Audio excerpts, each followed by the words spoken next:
The Ghana Internal Audit Agency, charged with ensuring transparency, accountability, and integrity of government agencies in Ghana, was created under the Internal Audit Agency Act 2003, Act 658. From the law, we are supposed to act as an apex body to carry out oversight duties over internal audit practices by coordinating, facilitating, setting standards, and providing quality assurance. That's very important across the entire spectrum of the MDAs and MMDAs.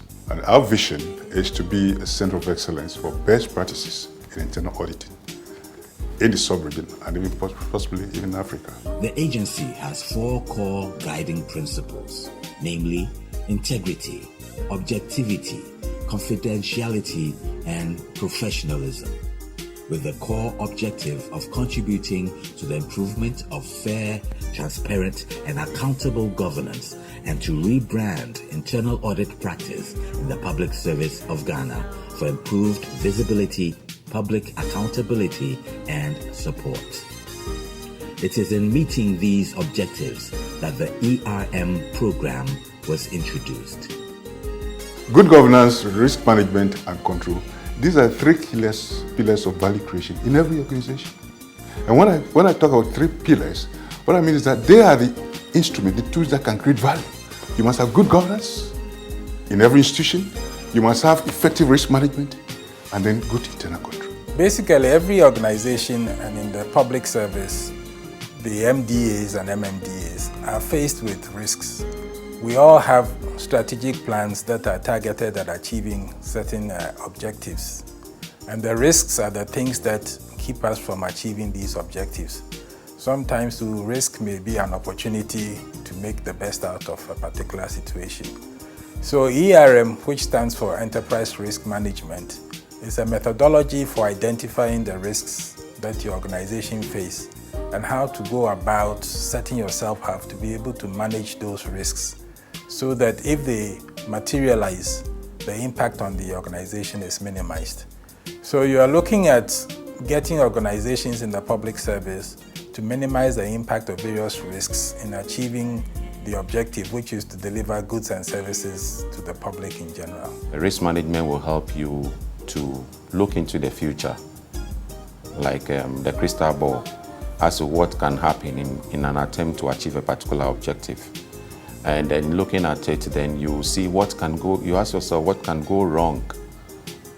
And in that question, thinking deep into it, you identify things which can possibly prevent you from achieving those objectives. So then you put in measures in place so that in case those things do happen, we use the word crystallize, then you have a ready-made plan in place. That will mean that there's going to be business continuity. The ERM program is underway with support and partnership from organizations such as IPAC and the African Development Bank. The project ERM is being funded in a partnership with the Institute of Public Affairs of Canada under their Democratic Governance Program, which in those days was done under the auspices of CIDA, which was the Canadian International Development Agency.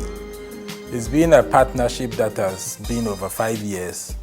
And in the 5 years, we've been able to sensitize almost 1,000 public servants on risk management. Now, the African Development Bank under the Ghana Institutional Support Program is also providing funding where we will teach the methodology of enterprise risk management to 500 public servants. Because under the Internal Audit Agency Act, the agency is to help ensure that risks are adequately managed in the public service. And so these are initiatives that are being undertaken to make sure that public servants are trained in how to manage risks using the ERM methodology. It's very beneficial to every organization, and we can get the benefit from it if we can get the management of the organization supporting it. Actually, it is their baby. It helps them to make, they are there to achieve those objectives. And this risk management is a tool that they can use to help them identify the objectives they are aiming at achieving, and then making sure that impediments that can derail the achievement of those objectives are cleared. and thereby enabling them to achieve those objectives. So we want to urge all management of the MDAs and MDAs to support this risk management program that we are doing. If they need help, the agency is always there to support them. They can call on us, we can come and assist them with the training and capacity building. But they should take a second look at it and then support it and run with it. It will be beneficial to their organization and the objective for which they stand. We will need the support of every Ghanaian in our endeavors. And as I said earlier, we are trying to push the role of the internal auditor to the very top of the agenda, because not many people understand what the internal auditor does. Sometimes people don't even want to see the face of the internal auditor. But that's unfortunate, because the internal auditor is there to help the management create value. He's there to review the controls and draw attention to breaches or infractions of the rule. So that way you can grow the business. So I want the whole Ghanaian public to welcome internal auditors in their midst. They are friends and not enemies. Thank you.